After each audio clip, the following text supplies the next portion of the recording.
Well, why are we giving $21 million to India? They got a lot of money. They're one of the highest. Bharat ও নরেন্দ্র মোদীর প্রতি আমার সম্মান রয়েছে, কিন্তু আমরা কেন তাদের $21 মিলিয়ন দিচ্ছি?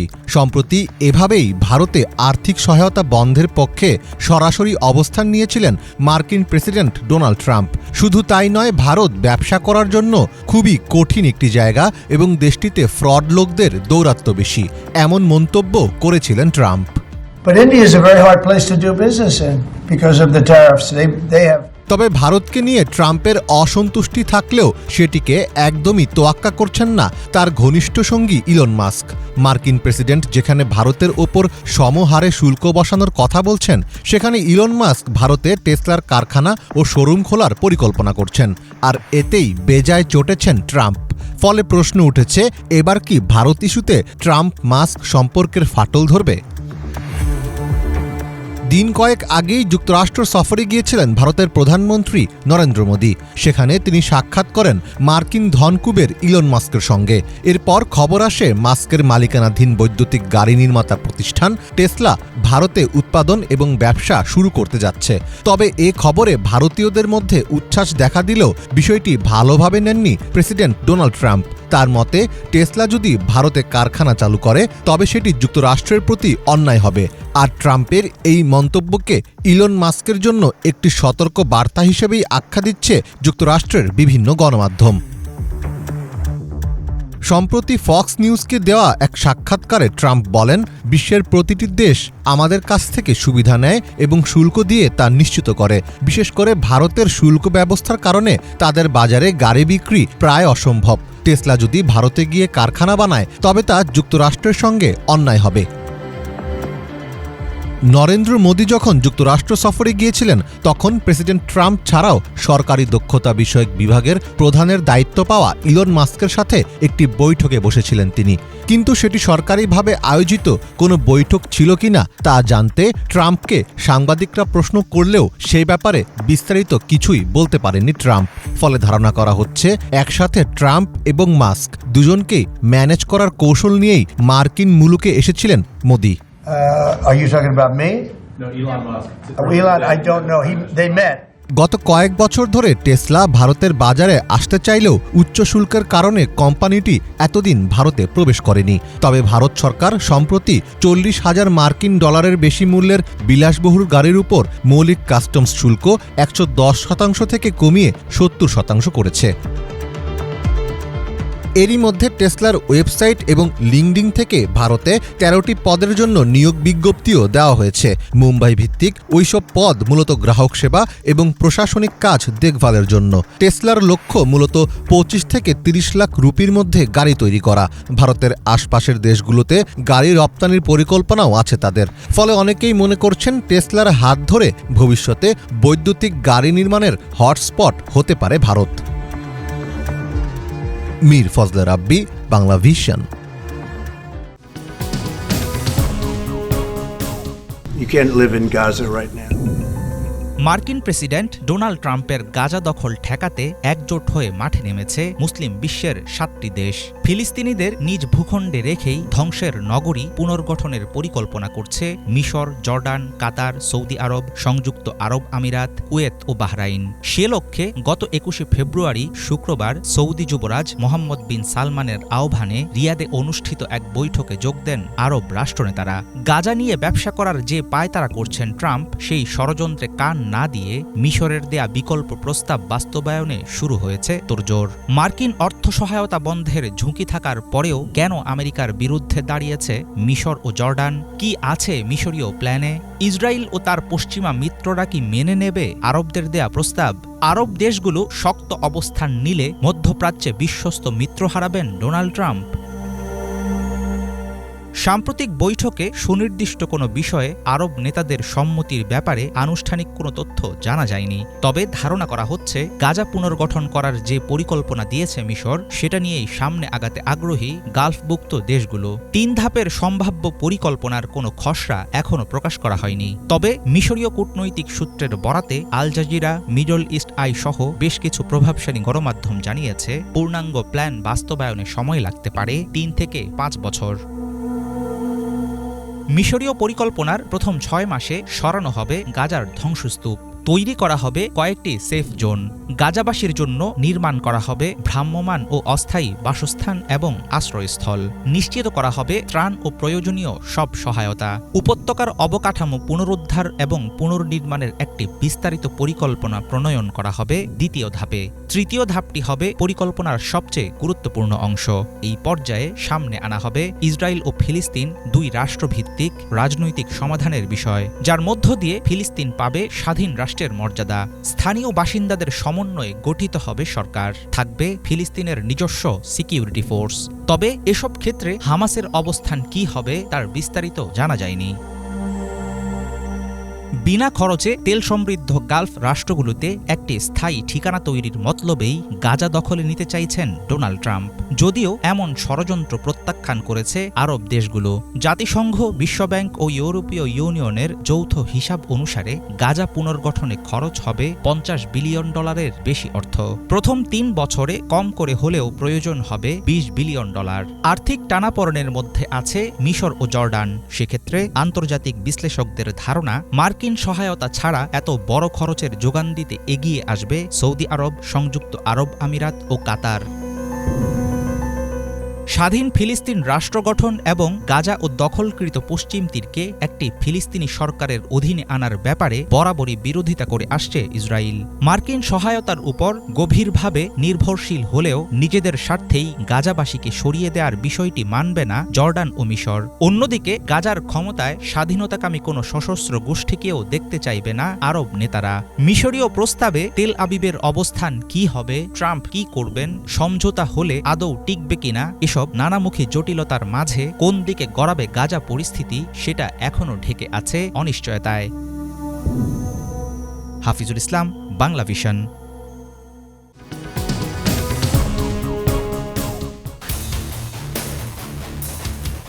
হিন্দু মুসলিমদের বিভেদকে উস্কে দিতে পটু ভারতের ক্ষমতাসীন কট্টর হিন্দুত্ববাদী দল বিজেপি এবার অপপ্রচারে ব্যস্ত রমজান মাসে মুসলিমদের ছুটি নিয়ে।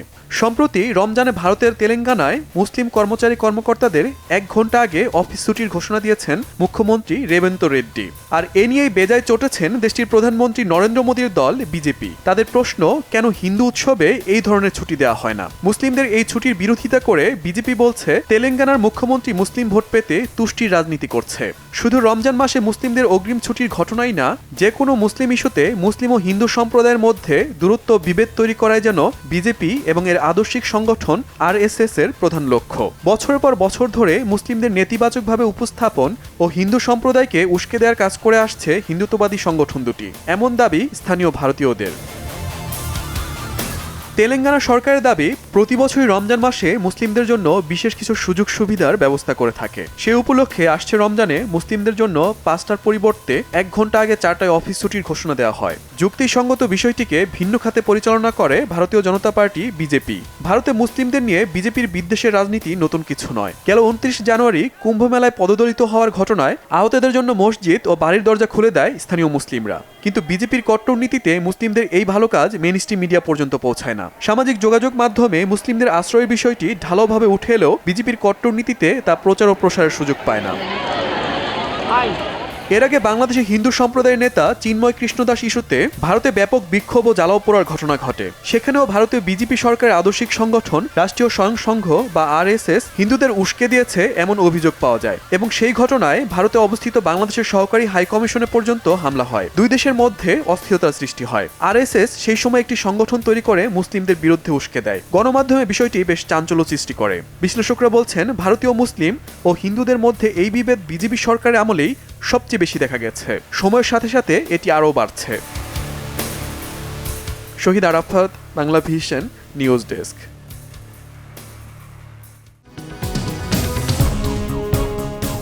$20 million for fiscal federalism. ক্ষমতায় আসীন হয়ে বিশ্বের বিভিন্ন দেশের নানা বিষয়ে একের পর এক মন্তব্য করে বিতর্কের জন্ম দিয়ে চলেছেন মার্কিন প্রেসিডেন্ট ডোনাল্ড ট্রাম্প।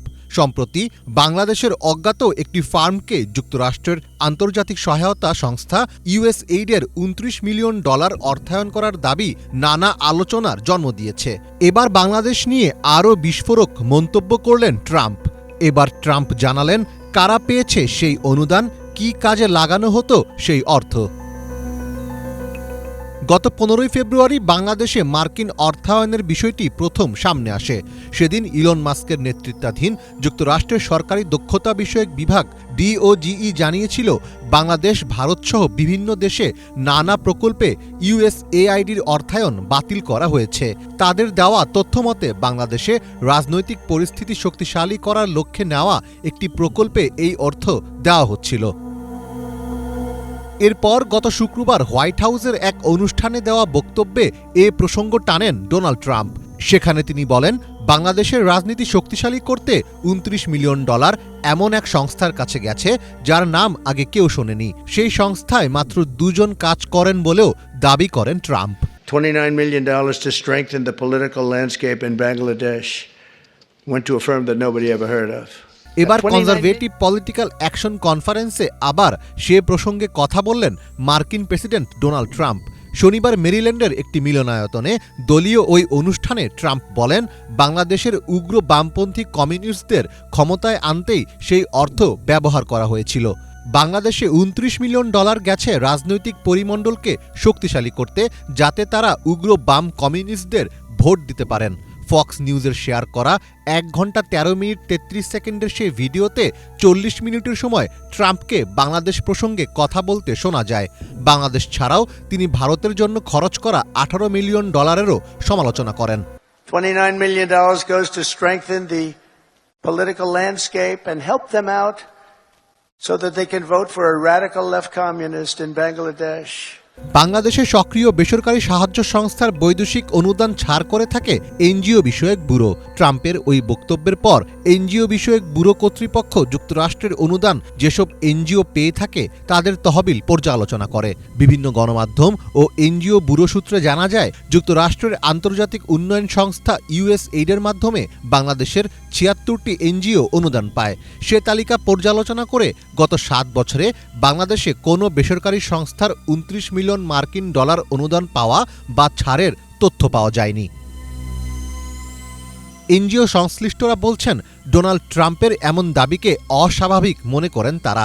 যুক্তরাষ্ট্রের প্রেসিডেন্ট থেকে এমন অভিযোগ আসার পর বাংলাদেশের এনজিও খাত ও কর্মকর্তাদের নিয়ে প্রশ্ন ওঠার আশঙ্কাও তৈরি হয়েছে।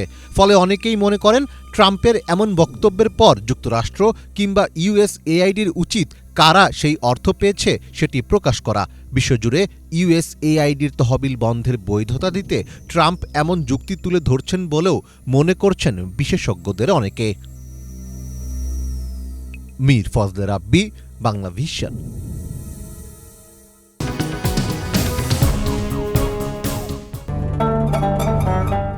সারা বিশ্বে, বিশেষ করে পশ্চিমা দেশগুলোতে চলমান ইসলাম বিদ্বেষের ঘোরতর বিরোধী রাশিয়ার প্রেসিডেন্ট ভ্লাদিমির পুতিন। নিজ দেশের মুসলিম নাগরিকদের অধিকার নিশ্চিতের প্রশ্নেও জোরালো অবস্থান তার। এর সুফলও পেয়েছেন তিনি। ইউক্রেন যুদ্ধে তার পাশে থেকেছে রুশ মুসলিমরা। সার্বিক প্রেক্ষাপটে নিজ দেশের মুসলিম জনগোষ্ঠীর প্রতি কৃতজ্ঞতা জানাতে ও তাদের সমর্থন ধরে রাখতে রাশিয়ার গ্র্যান্ড মুফতি তালগাত তাজউদ্দিনের সাথে সাক্ষাৎ করেছেন পুতিন। বুধবার তাজউদ্দিনের সাথে সাক্ষাৎ করে রুশ মুসলিমদের উচ্ছ্বসিত প্রশংসা করেন তিনি। পুতিন বলেন, বৈচিত্র্যময় রাশিয়ার ঐক্য ধরে রাখতে মুসলিম জনগোষ্ঠী গুরুত্বপূর্ণ ভূমিকা রেখে চলেছে। আন্তর্জাতিক ও আন্তধর্মীয় এই জাতীয় ঐক্যের জোরেই কার্যকরভাবে দেশি বিদেশি হুমকি ও বিপদ মোকাবেলা করতে পারছে রাশিয়া।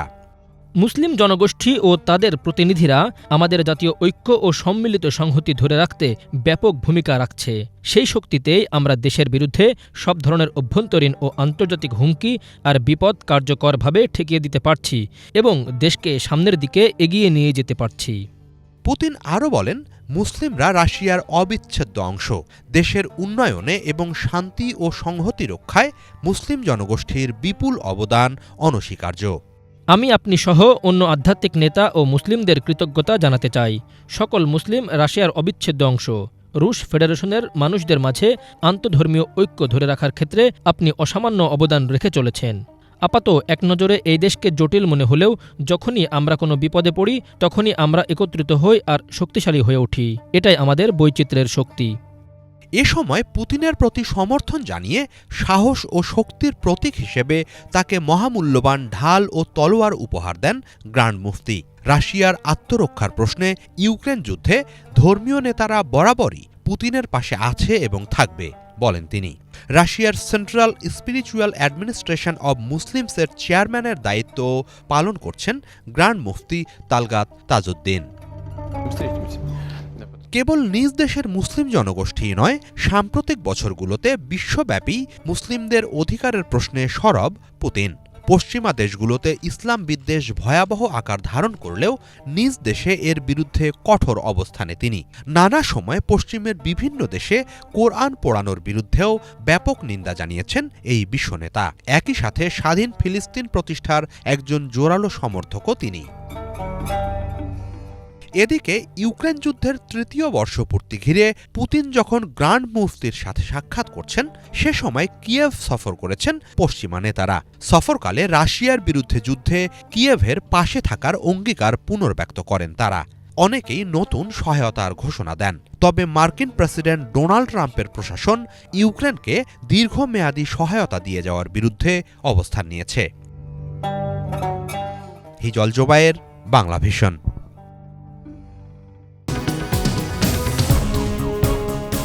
भारत के विभाजन की नींव पैदा किया था।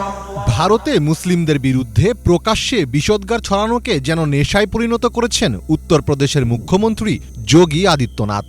মহাকুম্ভ মেলা শুরুর আগে তিনি বলেছিলেন, কোনো বিতর্কিত কাঠামোকে মসজিদ বলা উচিত নয়। এ ধরনের উপাসনা ঈশ্বরের কাছেও গ্রহণযোগ্য নয়। তার এ ধরনের মসজিদ বিদ্বেষী বক্তব্যের জেরে অনেক সমালোচনা হলেও সেসবে একদমই তোয়াক্কা করেননি তিনি। এবার তারই এলাকা উত্তরপ্রদেশের মিরাটে গুড়িয়ে দেওয়া হল 168 বছরের পুরনো এক মসজিদ। শুক্রবার মসজিদটি ভাঙার আগে স্থানীয়দের ব্যাপক বাধার সম্মুখীন হয় উগ্র হিন্দুত্ববাদী যোগী আদিত্যনাথের প্রশাসন। তবে পরে পুলিশ ও নিরাপত্তা বাহিনীর উপস্থিতিতে গভীর রাতে মসজিদটি সম্পূর্ণরূপে গুড়িয়ে দেওয়া হয়। মসজিদটি ভাঙার পর তার ধ্বংসাবশেষও সরিয়ে ফেলা হয়। মিরাট শহরের প্রসিদ্ধ দিল্লি রোডে অবস্থিত 168 বছরের পুরনো ঐতিহাসিক এই মসজিদের কোনো চিহ্নই আর অবশিষ্ট নেই। সংবাদ মাধ্যম মুসলিম মিররের এক প্রতিবেদনে বলা হয়, র্যাপিড রেল নেটওয়ার্ক সম্প্রসারণের জন্য মসজিদটি ভেঙে ফেলা হয়েছে। সরকারের পক্ষ থেকে দাবি করা হয়, মুসলিম সম্প্রদায়ের সম্মতিতেই রেল প্রকল্পের জন্য মসজিদটি ভাঙার সিদ্ধান্ত নেওয়া হয়েছে। কিন্তু মসজিদের মুতোয়াল্লি হাজি সালিহিন জানান, 20 ফেব্রুয়ারি প্রশাসনের সঙ্গে তাদের বৈঠক হয়েছিল। তবে মসজিদটি ঐতিহাসিক ও গুরুত্বপূর্ণ হয় তারা এটি ভাঙতে পুরোপুরি সম্মত ছিলেন না। কিন্তু যোগী সরকারের চাপে পড়ে অবশেষে নতুন জায়গায় মসজিদ নির্মাণের শর্তে তারা সিদ্ধান্ত মেনে নিতে বাধ্য হন। তবে স্থানীয় মুসলিমরা বলছেন, পুনরায় মসজিদ নির্মাণের জন্য তাদের কোনো বিকল্প জমি সরবরাহ করা হয়নি। 1857 সালে নির্মাণের পর থেকে গত 168 বছর ধরে মিরাটের মুসলিম ঐতিহ্যের নিদর্শন হিসেবে দাঁড়িয়েছিল এই মসজিদ। 1981 সালে একটি আইনি বিরোধের কারণে সাময়িকভাবে মসজিদটি সিলগালা করে দেওয়া হয়। সুপ্রিম কোর্টে আইনি লড়াইয়ের পর এটি পুনরায় খুলে দেওয়া হয়, যা উত্তরপ্রদেশ কর্তৃপক্ষ মসজিদ ভাঙার নির্দেশ না দেওয়া পর্যন্ত কার্যকর ছিল। দীর্ঘদিন ধরেই নিজেকে একজন গুরুত্বপূর্ণ হিন্দুত্ববাদী নেতা হিসেবে প্রতিষ্ঠা করার জন্য কঠোর পরিশ্রম করে যাচ্ছেন যোগী আদিত্যনাথ। উত্তরপ্রদেশের সাম্ভালে শাহী জামা মসজিদ ভেঙে ফেলাকে কেন্দ্র করে ঘটা সংঘর্ষে প্রাণ হারিয়েছিলেন 3 মুসলিম যুবক। সে প্রসঙ্গে যোগী বলেছিলেন, ঐতিহ্য পুনরুদ্ধার করা কোনো মন্দ কাজ নয়। এছাড়াও গত মাসে সনাতন ধর্মকে ভারতের জাতীয় ধর্ম উল্লেখ করে যোগী বলেছিলেন, উপাসনার ধরন ভিন্ন হতে পারে, তবে ধর্ম একটি, আর সেটি সনাতন ধর্ম। বিশ্লেষকদের অনেকে মনে করছেন, ভারতে মন্দির মসজিদ বিরোধকে এমনভাবে উপস্থাপন করা হচ্ছে যেন ক্রমান্বয়ে যে কোনো অহিন্দু উপাসনালয়কে বিতর্কিত করে তোলা যায়। যোগীদের মতো কিছু হিন্দুত্ববাদী নেতা মন্দির মসজিদ বিরোধকে ঘিরে রাজনৈতিক ফায়দা নেওয়ার জন্য সনাতন ধর্মকে উগ্র ও বিস্তৃতভাবে সামনে আনছেন বলেও মনে করছেন অনেকে। মীর ফজলে রাব্বি, বাংলা ভিশন।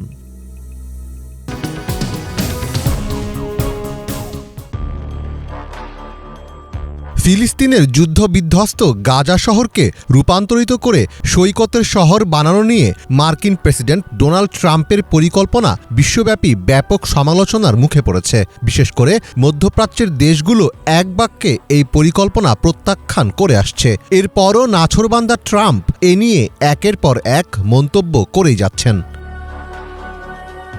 এরই ধারাবাহিকতায় এবার ট্রাম্প তার ট্রুথ সোশ্যাল মিডিয়ায় গাজা নিয়ে একটি আপত্তিকর ভিডিও প্রকাশ করেছেন।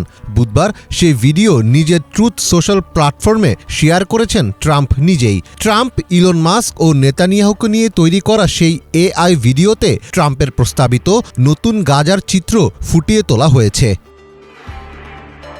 ৩৩ সেকেন্ডের ভিডিওটি শুরু হয়েছে গাজায় ধ্বংসযজ্ঞের বর্তমান দৃশ্য দিয়ে, যেখানে দেখা যায় ধ্বংসাবশেষ থেকে গাজা ভবিষ্যতের দিকে যাচ্ছে। যে ভবিষ্যৎ শহরটিতে দুবাইয়ের মতো আকাশচুম্বী ভবন, সৈকত, ক্যাসিনো এবং ট্রাম্প গাজা নামে অভিজাত হোটেল রয়েছে। ভিডিওটিতে আরও দেখানো হয়েছে ট্রাম্প একজন তরুণীর সঙ্গে নাচছেন এবং ইসরায়েলের প্রধানমন্ত্রী বেনইয়ামিন নেতানিয়াহুর সঙ্গে সমুদ্র সৈকতে সূর্য স্নান করছেন। বিলিয়নিয়ার এবং ট্রাম্প ঘনিষ্ঠ ইলন মাস্ক সমুদ্র সৈকতে নাচছেন। এ সময় তাকে খাবার খেতে এবং দর্শনার্থী ও শিশুদের মধ্যে নগদ অর্থ ছুটতে দেখা যায়। তবে অদ্ভুত বিষয় হলো, ভিডিওতে দেখানো হয় দাড়িওয়ালা এবং লম্বা চুলওয়ালা বেলি ড্যান্সারদের একটি দল বালির ওপর নাচছেন, যার ব্যাকগ্রাউন্ডে বাজছে গান। গানের মাধ্যমে বলা হচ্ছে, ডোনাল্ড তোমাদের মুক্ত করতে আসছেন, সকলের জন্য আলো নিয়ে আসছেন। এছাড়া সেখানে ট্রাম্পের একটি বিশাল সোনালী রঙের অবয়বও দেখা যায়। 2 লাখেরও বেশি সার্চ ভলিউম নিয়ে ভিডিওটি এরই মধ্যে আমেরিকার গুগল ট্রেন্ডসে দ্বিতীয় স্থানে উঠে এসেছে। ভিডিওটি প্রকাশের পর থেকেই নেট দুনিয়ায় সমালোচনার ঝড় বইতে শুরু করে। এমনকি ট্রাম্প তার নিজের সমর্থকদের কাছ থেকেও সমালোচনার শিকার হচ্ছেন। ট্রুথ সোশ্যাল ব্যবহারকারীদের অনেকে ভিডিওটিকে ভয়ঙ্কর এবং খারাপ রুচি হিসেবে বর্ণনা করেছেন। দাড়িওয়ালা বেলি ড্যান্সার এবং সোনার ভাস্কর্যকে বাড়াবাড়ি বলেও মন্তব্য করেছেন অনেকে। ভয়ানক এই ভিডিও দেখে ক্ষুব্ধ হয়েছেন গাজার বাসিন্দারাও। জন্মভূমি আঁকড়ে ধরে রাখা গাজাবাসীরা কোনো অবস্থাতেই দেশ ছাড়তে রাজি নন। মোবাইল ফোনে একটি ভিডিও দেখলাম যেখানে গাজার জনগণকে বাস্তুচ্যুত করার পর শহরটিকে পুনর্নির্মাণ করতে মার্কিন প্রেসিডেন্ট ট্রাম্পের পরিকল্পনা প্রকাশ করা হয়েছে। আমরা তাকে জিজ্ঞাসা করতে চাই, কেন আপনি গাজার জনগণকে বাস্তুচ্যুত করবেন? কেন আপনি এখানে আসছেন না? কেন জনগণকে সাথে নিয়ে এই শহরকে পুনর্নির্মাণ করছেন না? গত ২০ জানুয়ারি প্রেসিডেন্ট হিসেবে দায়িত্ব নেওয়ার কয়েকদিন পরই ট্রাম্প ঘোষণা দেন, যুদ্ধ শেষ হলে গাজার নিয়ন্ত্রণ নেবেন তিনি। এরপর সেখান থেকে প্রায় ২২ লাখ ফিলিস্তিনিকে সরিয়ে গাজাকে চাকচিক্যময় একটি স্থানে পরিণত করবেন। নতুন এ ভিডিও প্রকাশ করে তিনি তার মনের ইচ্ছা আবারও প্রকাশ করেছেন। ট্রাম্পের এই গাজা দখল পরিকল্পনাটি আদতে গোটা বিশ্বকেই চমকে দিয়েছে। এটি মূলত যুক্তরাষ্ট্রের দীর্ঘদিনের ফিলিস্তিন রাষ্ট্র প্রতিষ্ঠার নীতিবিরোধী পদক্ষেপ। তবে তার এই পরিকল্পনা বাস্তবায়নযোগ্য কিনা তা নিয়েও সংশয় প্রকাশ করছেন অনেকে। মীর ফজলে রাব্বি, বাংলা ভিশন।